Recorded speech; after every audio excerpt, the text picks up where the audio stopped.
Movie की शुरुआत में हम चार लड़कों को देखते हैं जो कि एक हिल टॉप पर छुट्टी एंजॉय करने आए हुए थे। तभी उन्हें वहाँ किसी के फोन की आवाज आती है, लेकिन ये आवाज उनमें से किसी के फोन की नहीं थी। तो ये सभी हर तरफ देखने लगते हैं कि आखिर ये फोन कहाँ से बज रहा है। जल्दी इन्हें वहाँ एक लड़की की डेड बॉडी मिलती है जिसकी पॉकेट में वही फोन बज रहा था। उस लड़की की लाश को देखकर ये चारों डर जाते हैं। बस फिर क्या था, इनके इन्फॉर्म करने के बाद यहाँ पुलिस और एम्बुलेंस आ जाती है। आगे हमें पता चलता है कि ये जिस लड़की की बॉडी है उसका नाम पूजा है और वो बेटी है रिटायर्ड जस्टिस चौधरी की। यहाँ चौधरी अपनी बेटी की मौत से काफी दुखी होते हैं। असल में पूजा फ्राइडे की रात यानी कि अपनी मौत से पहले रवि के घर गई थी, जो कि एक एमएलए बनने वाला है। दरअसल रवि की पत्नी कविता और पूजा दोनों बहुत ही अच्छे दोस्त हैं। बाकी आश्चर्य की बात तो ये थी कि पिछले दिन कविता भी सीढ़ियों से गिर गई थी और वो अब कोमा में है। यहाँ चौधरी रवि से अपने बेटे के बारे में पूछता है तो रवि बताता है कि पूजा देर रात मेरे घर आई थी क्योंकि उसे कविता को सरप्राइज देना था, मगर कविता तो पुणे किसी एग्जीबिशन को अटेंड करने के लिए गई हुई थी, इसलिए पूजा मेरे ही घर रुक गई क्योंकि रात काफी ज्यादा हो गई थी। पूजा का प्लान ये था कि वो सुबह पुणे जाकर ही कविता को सरप्राइज देगी। फिर अगली सुबह जब मैं कहीं बाहर जा रहा था तब पूजा भी पुणे निकलने के लिए तैयार हो रही थी। दोस्तों मैं आपको बता दूं कि रवि के घर के एक दरवाजे का लॉक खराब था जिसे वो अपने नौकर दादू से ठीक करवाने को कहकर निकल जाता है, मगर वो घर में एक पेन ड्राइव भूल गया था जिसे लेने के लिए रवि वापस आया और उसने देखा कि उसकी बीवी कविता पुणे से आ चुकी है। उसका एग्जीबिशन कुछ खास नहीं गया था और साथ ही वो कुछ घबराई हुई थी जिस वजह से वो सीढ़ियों से गिर गई और उसे देख दादू और रवि कविता को लेकर हॉस्पिटल के लिए रवाना हो गए और वहाँ जाने पर पता चला कि कविता तो अब कोमा में जा चुकी है। इस अफरा तफरी में किसी को ध्यान नहीं रहा कि पूजा उस समय वहाँ थी या नहीं। अब जस्टिस चौधरी अपनी बेटी के कातिल को जल्द से जल्द पकड़ना चाहते थे, इसलिए वो अपनी बेटी का केस सॉल्व करने के लिए एसीपी अविनाश को चुनते हैं जो कि इस वक्त एक ड्रग माफिया को पकड़ने के चक्कर में था। अब अगले सीन में हमें अविनाश को दिखाया जाता है जो कि एक ड्रग डीलिंग के अड्डे पर धावा बोलकर वहाँ पर सभी लोगों को पकड़ लेता है। फिर अविनाश को इसी दौरान कमिश्नर कॉल करके अपने ऑफिस बुलाते हैं जहाँ पर जस्टिस चौधरी पहले से मौजूद थे। यहाँ चौधरी अविनाश की काबिलियत से वाकिफ थे, इसलिए वो अविनाश से अपनी बेटी का केस लेने के लिए विनती करते हैं जिसके लिए अविनाश भी मान जाता है। अब इस केस पर काम करने के लिए अविनाश को एक टीम दी जाती है जिसमें इंस्पेक्टर अमित, राज और संजना थे।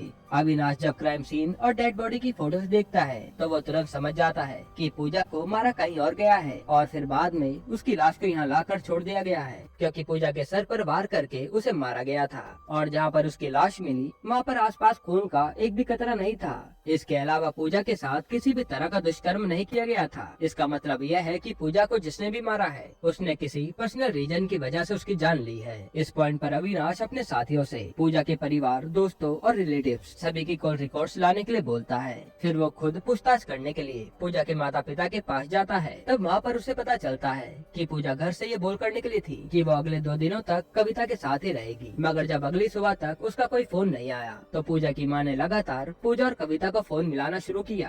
कविता का फोन तो स्विच ऑफ था क्योंकि वो तो कोमा की वजह से हॉस्पिटल में पड़ी थी और पूजा का फोन पिक नहीं हो रहा था। फिर अविनाश के पूछने पर वो ये भी बताती है कि हमारी जानकारी में उसका कोई बॉयफ्रेंड वगैरह भी नहीं था। अब अविनाश चौधरी से पूछता है कि इस घर में और कौन कौन रहता है। इस पर चौधरी बताता है कि 2 दिन पहले मेरे दोस्त का बेटा ऋषभ अपनी मंगेतर किया के साथ यहाँ आया हुआ है और किया तो लंदन से यहाँ उसके साथ आई है। तब अविनाश ऋषभ से जाकर मिलता है और ऋषभ बताता है कि पूजा मेरी दोस्त की तरह थी। साथ ही वो ये भी बताता है कि फ्राइडे की रात मैं अपने एक दोस्त के घर था जहाँ से मैं सैटरडे की रात को लौटा हूँ। यहाँ से अब अविनाश जाता है दादू के पास जो उसे बताते हैं कि पूजा बिटिया जब निकलने वाली थी तब उसने देखा कि उसके बैग की जिप खराब हो गई है, इसलिए पूजा ने मुझे उसको बनवा कर लाने के लिए कहा। कुछ देर बाद जब मैं उसे बनवा कर लाया तो वहाँ पूजा तो नहीं थी, लेकिन सीढ़ियों के ऊपर घबराई हुई कविता खड़ी थी जो जल्दबाजी में सीढ़ियों से गिर गई। तब तक रवि भी आ चुका था तो हम कविता को तुरंत हॉस्पिटल लेकर चले गए। बाकी रही बात पूजा की, अगर वो घर में होती तो इतना सब कुछ होने पर वो पक्का बाहर निकलती, यानी कि वो वहाँ से जा चुकी थी। अब अविनाश के पास अब कोई चारा नहीं था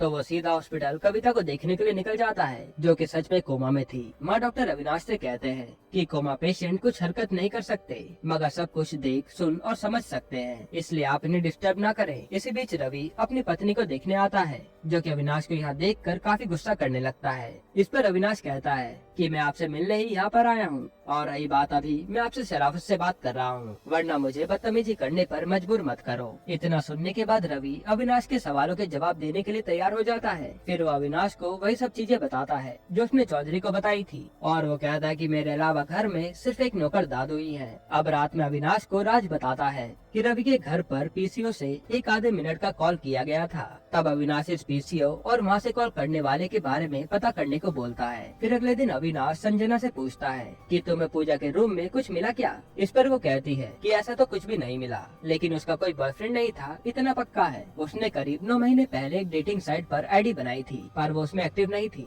इसके बाद अविनाश दोबारा से रवि के घर दादू से पूछताछ करने जाता है, जहाँ उसे पता चलता है कि दादू के अलावा यहाँ एक नौकरानी भारती भी है। और जिस दिन पूजा की मौत हुई यानी कि सैटरडे को, तब भारती का हाफ डे होता है, यानी कि वो उस दिन 2 बजे काम पर आई हुई थी। जबकि रवि ने तो बोला था कि दादू के अलावा उनके घर पर कोई भी नौकर या नौकरानी नहीं है। अब अविनाश और उसकी टीम ये थ्योरी बनाने लग जाती है कि अगर पूजा रवि के घर से बाहर गई तो आखिर वो गई कहाँ। इस पर अविनाश बोलता है कि हो सकता है कि वो बाहर गई ना हो। रवि ने उसके साथ जबरदस्ती करने की कोशिश की और इस दौरान गलती से पूजा की जान चली गई, जो चीज कविता ने देख लिया और वो घबरा कर सीढ़ियों से उतर रही थी और वो गलती से गिर गई। फिर वो कहता है या तो कविता सब कुछ जानती है या फिर रवि। यहाँ पर अविनाश का पूरा शक रवि पर था, तो वो रवि की कॉल रिकॉर्ड चेक करता है। तब अविनाश को पता चलता है कि रवि ने पूजा की मौत वाले दिन किसी बार के बाउंसर को 2-3 बार कॉल की थी। ये देखते ही अविनाश उस बार के लिए निकल पड़ता है और इधर दूसरी तरफ कविता कुछ रिस्पांस देने लगी थी। फिर इस और बार में बारटेंडर से अविनाश को पता चलता है कि उस बाउंसर का नाम सनी है और वो पिछले 2 दिनों से यहाँ नहीं आया है। खैर पुलिस के जाने के बाद बारटेंडर सनी को कॉल करके बता देता है कि तुम्हें पुलिस वाले तलाश कर रहे हैं। यह सुनते ही सनी बैंकॉक जाने की तैयारी में लग जाता है। इधर अविनाश पुलिस स्टेशन में भारती को पूछताछ के लिए बुलाता है और उससे पूछता है कि तुम जब दोपहर में रवि के घर आई तो तुमने वहाँ क्या देखा। इस पर भारती बताती है कि जब मैं घर पर आई तो वहाँ कोई आदमी एक पैकेट लेकर घर से बाहर निकल रहा था। इससे पहले मैं उससे कुछ पूछ पाती, वो वहाँ से निकल गया। फिर मैंने इस बारे में रवि सर से पूछा तो उन्होंने बोला कि वो मेरा ही आदमी था और मैंने उसे घर से कुछ लेने के लिए भेजा था। अब जब घर के मालिक को इस बारे में पता था तो मैं भी इस बात को भूलकर अपने काम में लग गई। तभी लोग भारती की मदद से उस आदमी का स्केच बनवाते हैं जो कि पैकेट लेकर रवि के घर से निकला था, और ये कोई और नहीं बल्कि सनी ही होता है। इसी बीच अविनाश को ये भी पता चलता है कि सनी बैंकॉक भागने की फिराक में था, तो ये लोग सनी को ट्रेस करने लगते हैं। दरअसल सनी ने गैंगस्टर से कुछ पैसे उधार लिए थे जो वो उन्हें चुका नहीं पा रहा था, इसलिए उन लोगों ने सनी के भाई को पकड़ लिया था और उसके बदले में वो सनी को एक जगह मिलने के लिए बुला रहे थे। अब जिस जगह उन गैंगस्टर ने सनी को मिलने के लिए बुलाया था वहाँ अविनाश और उसकी टीम भी पहुँच जाती है और इस दौरान वो गैंगस्टर सनी पर गोलियां चलाने लगता है, जिसके जवाब में पुलिस वाले भी गोलियां चलाते हैं और गोलीबारी में सनी तो मारा जाता है और यहाँ उसका भाई घायल हो जाता है। बाकी बात करें अविनाश की तो उसे भी एक गोली उसके कंधे पर लगती है, जिसके लगते ही वो बेहोश होकर गिर पड़ता है। हालांकि अविनाश गोली खाने के बाद भी अगले दिन काम पर जाता है, जहाँ इस बार वो रवि को पूछताछ के लिए पुलिस स्टेशन बुलाता है। तब उससे अविनाश भारती और सनी के बारे में पूछता है तो रवि बोलता है कि भारती के बारे में मैं उस दिन बताना भूल गया था, और रही बात सनी की तो उसे मैंने कुछ किताबें लेने के लिए भेजा था, क्योंकि ये कविता नहीं कहा था वो काफी दिनों से इन बुक्स को बाहर निकालने के लिए कह रही थी, और जब वो आईसीयू में थी तब मुझे इस बारे में याद आया। आगे रवि कहता है कि ऐसे फालतू सवाल पूछने के लिए तुम्हारी हिम्मत कैसे हुई जो तुमने मुझे यहाँ बुलाया, और ये बात सुनते ही अविनाश उसी पर भड़क जाता है। तब रवि उसे धमकी देता है कि तू 2 कौड़ी का एसीपी है, तेरा सारा नशा देख मैं कैसे उतारता हूँ। इतना कहकर रवि वहाँ से चला जाता है। फिर उसी रात अविनाश जब अपनी टीम के साथ होता है तो उसे ख्याल आता है कि दादू ने कहा था कि उन्होंने कविता को गिरने से पहले घबराए हुए देखा था, तो हो सकता है कि कविता ने वहाँ पूजा की लाश पहले देख ली हो। हालांकि अगले दिन अविनाश का सीनियर उसे बुलाकर काफी फटकार लगाता है और कहता है कि तुम्हें किसने शूट आउट करने का ऑर्डर दिए थे, वहाँ कितने लोगों की जान को खतरा हो सकता था। फिर वो अविनाश को पूजा के केस से हटा देता है, जिसके बाद अविनाश अब इस केस के बारे में चौधरी से जाकर बताता है और कहता है कि मुझे बस 2 दिन का और समय चाहिए, मैं इस केस को सॉल्व कर दूंगा। साथ ही मुझे कविता से पूछताछ की परमिशन भी चाहिए। तब चौधरी अविनाश को ये परमिशन दिला देता है, लेकिन उसे टाइम सिर्फ 24 घंटे का मिला था और कविता कोमा में थी, इसलिए कोर्ट में उसका बयान कोई मायने नहीं रखता। अब अविनाश अपने साथी संजना से पूछता है कि तुम्हें पूजा के पर्स से क्या क्या मिला था। वो बताते हैं कि मुझे उसमें 3 पेन ड्राइव मिली थी, जिनमें से 2 में तो गाने वगैरह थे और तीसरी में फेरी टेल लिखा हुआ था, तो उसे मैंने चेक करना सही नहीं समझा। ये सुनकर अविनाश बौखला जाता है और तुरंत उस पेन ड्राइव को चेक करने का ऑर्डर दे देता है। साथ ही उसे ये भी पता चलता है कि जो कॉल पीछे से रवि के घर के लैंडलाइन पर गया था वो पीछे रवि के घर के पास ही है, जिसके अगले दिन अविनाश कविता से मिलने जाता है तो उसे वहाँ देख रवि भड़क पड़ता है। तब चौधरी उसे किसी तरह समझाता है कि अविनाश को उसका काम करने दो। अब अविनाश कविता से 3 सवाल पूछता है। पहला ये कि आपने उस दिन क्या रवि को पूजा का कत्ल करते हुए देखा था, दूसरा ये कि क्या आपके पति ने पूजा को मारा है, और तीसरा ये कि क्या पूजा आपके आने से पहले मर चुकी थी। तो पहले सवाल के जवाब में कविता कोई प्रतिक्रिया नहीं देती, दूसरे पर वो हाँ में अपनी उंगली उठाती है, मतलब कि रवि ने पूजा को नहीं मारा। लेकिन तीसरे में भी वो हाँ में उंगली उठाती है, मगर ये चीज अविनाश या कोई और नहीं देख पाता, क्योंकि उस समय रवि अविनाश पे भड़क पड़ा था, जिस कारण अविनाश को वहाँ से जाना पड़ता है। और उसे अफसोस था कि उसने तीसरा सवाल पहले क्यों नहीं पूछा। सैटरडे और संडे के दिन आने और जाने वाले सभी लोगों का डाटा रजिस्टर में चेक करता है। इसमें उसे एक बहुत ही तगड़ा सबूत मिलता है और वो पहुंच जाता है जस्टिस चौधरी के घर, जहाँ सभी लोग मौजूद होते हैं। अब यहाँ अविनाश ऋषभ से सवाल करता है कि तुम पूजा की मौत वाले दिन रवि के घर पर क्या कर रहे थे, जिससे ऋषभ साफ मना कर देता है। इस पर अविनाश बिल्डिंग के गार्ड को बुलाता है, जो कि ऋषभ को देखते ही पहचान जाता है कि वो उस दिन यहाँ आया था, पर ऋषभ तो मानने के लिए तैयार ही नहीं था। असल में ऋषभ ने किसी दूसरे नाम से रजिस्टर में साइन किया था और संजना ने भी एक बार ऋषभ से उसका नाम और नंबर देने के लिए कहा था। तो यहाँ उसी हैंडराइटिंग से ऋषभ पकड़ा जाता है, मगर इतना सबूत उसे कातिल साबित करने के लिए काफी नहीं था। इधर अविनाश ने एक इन्वेस्टिगेशन टीम रवि के घर पर भेजी थी, जिन्हें वहाँ पूजा के खून के कुछ ट्रेसेस मिल जाते हैं। फिर इस तरफ जब अविनाश ऋषभ को हड़काकर पूछता है, तब वो बताता है कि मैं उस दिन पूजा से मिलने के लिए गया था। असल में जो फेरी टेल नाम की पेन ड्राइव थी उसमें पूजा और ऋषभ की कुछ फोटोज थी और इन दोनों का आपस में काफी टाइम से अफेयर चल रहा था। साथ ही इनके रिश्ते के बारे में किसी को खबर ना हो, इसलिए ये लोग मेल पर बात करते थे।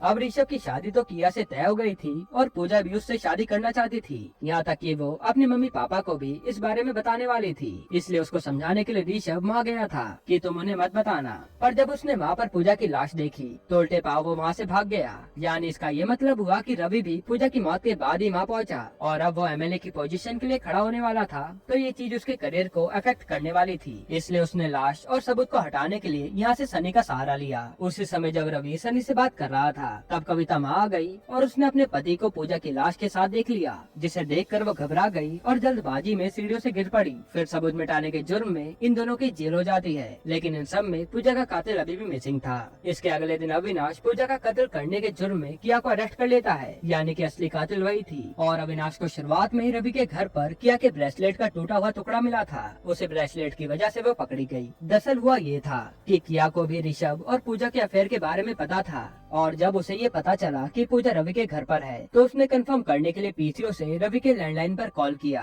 जिसे पूजा ने उठाया था। तब उधर से किया ने पूछा कि वहाँ पूजा है क्या, तब पूजा ने सामने से कहा हाँ मैं यहीं पर हूँ। बस फिर क्या था, किया पूजा को सबक सिखाने के मूड में वहाँ पर आई और जैसा कि हम जानते हैं कि रवि के घर का डोर लॉक खराब था तो किया सीधा अंदर आ गई और दोनों में ऋषभ को लेकर लड़ाई हो गई, जिस दौरान किया ने एक भारी चीज से पूजा के सर पर वार किया और जब पूजा मर गई तो किया उसे देखे बिना ही वहाँ से भाग गई। बाकी इसके बाद की कहानी तो आप जानते ही हैं। फिर असली कातिल के पकड़े जाने के बाद ये मूवी यहीं पर खत्म।